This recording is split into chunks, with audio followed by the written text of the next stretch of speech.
शिष्टाचार के नाते पूछो और क्या कुछ हो रहा है, उचाने में कुछ नया कर रहे हो। आपको पता नहीं वो ड्राइविंग स्कूल का मैंने टाटा वालों के साथ टाई अप कर दिया है।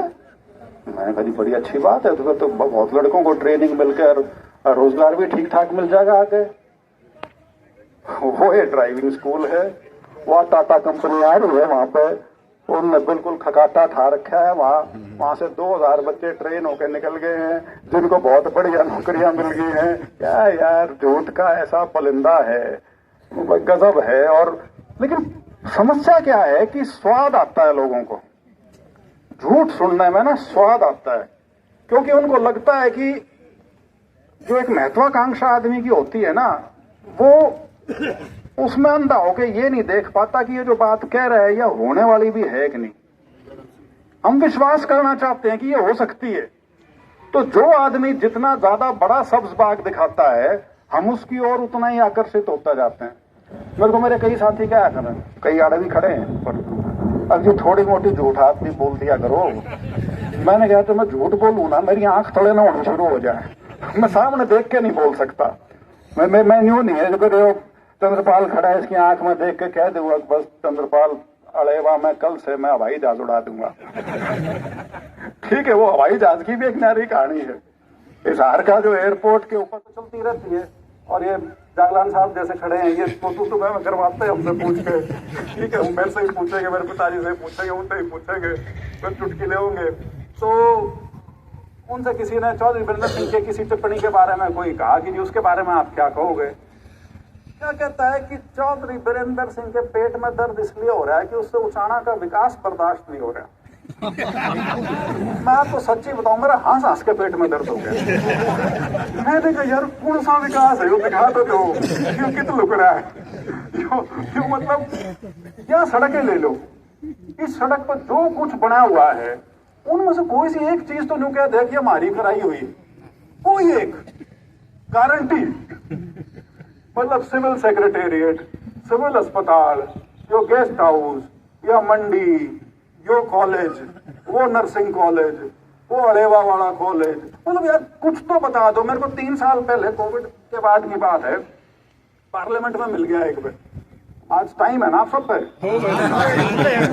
मैं लिख के तो कुछ हो रहा था, लेकिन अब मैं 2-3 चीजें आप लोगों के साथ साझा करना जरूर चाहूंगा। एक तो मैंने शुरू में जिक्र किया कि इकट्ठे होके अगर आगे बढ़ोगे तो कहीं पहुंचोगे, तो कहीं हमारी शक्ति बनेगी, नहीं तो नहीं बनेगी।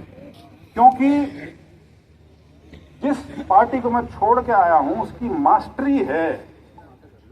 मास्टरी है समाज में विघटन करके राजनीति करने की। वो अगर आपके नहीं समझ में आई और आप अपनी धुन में चलते चले गए, ये सोच के कि हमें सबकी में है और दूसरों की हमें जरूरत नहीं है, तो औंधे मुंह पड़ेंगे। ये बात ध्यान रखना मेरी, सबको साथ लेके चलना है, चाहे किसान वर्ग है, चाहे कमेरा वर्ग है, चाहे व्यापारी है, चाहे महिला है, चाहे युवा है, चाहे बुजुर्ग है, हर व्यक्ति को हमें, हर समाज के वर्ग को हमें साथ लेके चलना है, तभी हम आगे बढ़ पाएंगे। और इस इलाके में अब मतलब आप, मेरे को कई बार समझ में नहीं आती, देखो कितनी अहमियत है इस एक हल्के की, कितनी अहमियत है इस एक हल्के की। मैं गिनाऊंगा वो वोट वाली भी, कितनी अहमियत है इस एक हल्के की कि आप लोगों ने जो चौधरी वीरेंद्र सिंह को समर्थन देकर इतना ऊपर उठाया, उसका नतीजा ये हो रहा है कि कोई पहली बार भी एमएलए बनाया तो डिप्टी चीफ मिनिस्टर बना दे उसने ठाकर,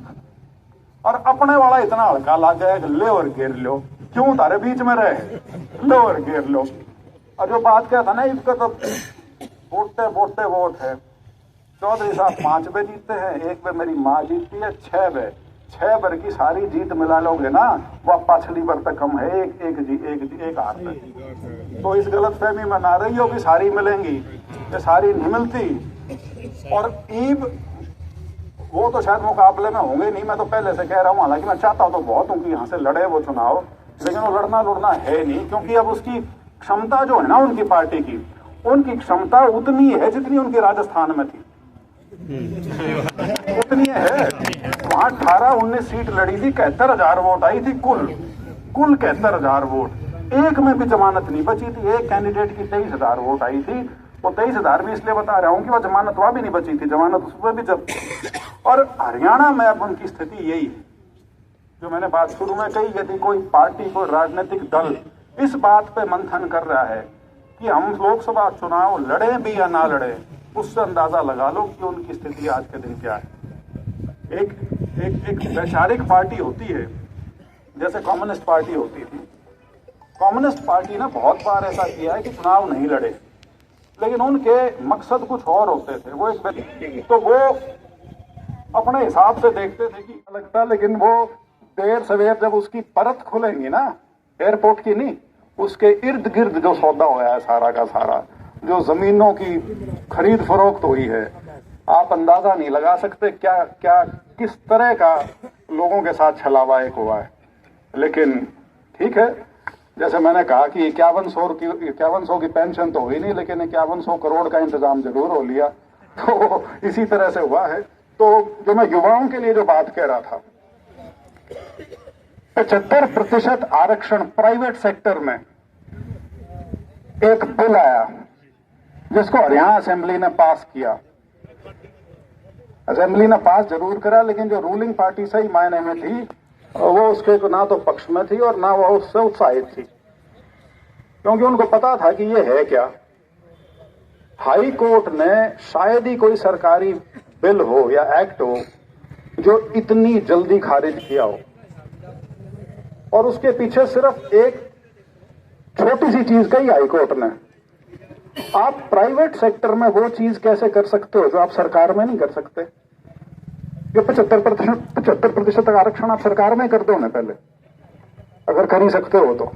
और प्राइवेट सेक्टर तो क्या है, बुरा मत मानना, हमको आमतौर पर ना ईर्ष्या है जिस व्यक्ति के पास धन ज्यादा हो या जो फैक्ट्री का मालिक हो, उससे हम हमेशा ये मानते हैं कि वो चोर है। ठीक है, ये नहीं देखते हम कि उसने भी मेहनत कर रखी है, उसने भी अपने पीछे ला रखे हैं, उसने भी सारा एक सिस्टम बना के वो एक फैक्ट्री चलाने लग रहा है। मेरा हमेशा सीधा सा सवाल होता है, कोई आपको कल को ये कहे कि आप अपने खेत पे यूपी और बिहार की लेबर नहीं लाओगे, हरियाणा की लेबर लगाओ 75%, क्या लाओ, क्या जने लाओगे बताइए मैंने? नहीं ला सकते, पॉसिबल नहीं हो सकता। ला सको क्यों? नफा नुकसान का खेल है सीधा सीधा। तो एक अजीब सी चीज, लेकिन लोगों ने उससे भी बड़े प्रभावित हुए। वो तो जब उस हाई कोर्ट ने रिजेक्ट करा तब समझ में आई कि इसमें तो कीमत था ही नहीं। और फिर क्या कहें कि जब वो रिजेक्ट हुआ, कांग्रेस वाला ने लाडू बांटे, मतलब कांग्रेस ने यही काम रह गया कि कोई एक्ट रिजेक्ट हो और उसके ऊपर लाडू बांटे। तो ये तो एक शगुफा था, हवा में उड़ गया। लेकिन एक चीज जिसके ऊपर सही मायने में कुछ किया जा सकता था, क्योंकि हमारा इलाका भी, ये जींद जिला भी उससे बहुत प्रभावित होना शुरू हो गया।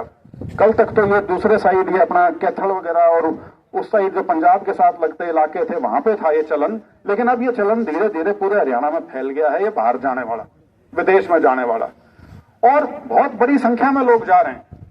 तो सरकार का एक दायित्व बनता है कि यदि इतने युवा यहां पे, यदि उनको रोजगार का मौका नहीं मिल रहा और वो रास्ता बाहर का ढूंढने लग रहे हैं, तो बजाय ये कि वो एक गैर कानूनी तरीके से, एक ऐसा तरीका जिसमें जान का भी हानि हो सकती है और हुई भी है बहुत केसेस में, और जिसमें वहां जाने के बाद बसना भी जो है वो गैर कानूनी है। कभी भी आपको पकड़ के उल्टा आपके देश में भेज सकते हैं, कोई नौकरी नहीं, कुछ नहीं।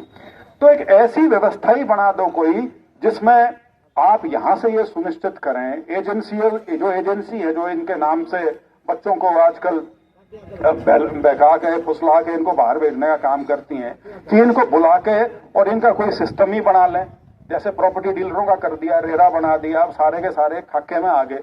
इसी तरह से इनको कर लेते, कोई बैंक से लोन की सुविधा करा देते, कोई वीजा करवाने में मदद करवा देते, कोई आगे यदि कोई नौकरी का संभावना है, जाते तो वो उसी लोभ में है बच्चे, तो उसकी अगर कोई व्यवस्था नहीं करा सकते, लेकिन कोई सिस्टम बना दें इस तरह का कि वो कम से कम उनके साथ धोखा ना हो, ऐसा कुछ ही कर देते।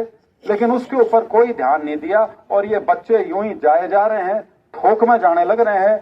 कई गांव तो ऐसे हैं जहां के 150, 200 बच्चे जो हैं, जो अपना जो भी किला 2 किले ले रहे थे वो बेच के, घर की संपत्ति बेच के, पैसे इकट्ठे करके, और यदि वो पढ़ाई लिखाई के माध्यम से या कानूनी तरीके से जा रहे हो तो मेरे को कोई उसमें दिक्कत नहीं, बहुत अच्छी बात है।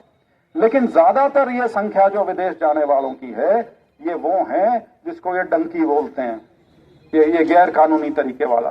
तो उसके ऊपर कोई कभी एक उन्होंने एक छोटा सा प्रयास किया था, कोई एक डिपार्टमेंट में कोई एक डेस्क बनाई थी, लेकिन मुझे नहीं लगता उसके ऊपर कोई भी उसके ऊपर काम हुआ है। दूसरा, इसके साथ मैं अंत करूंगा, एक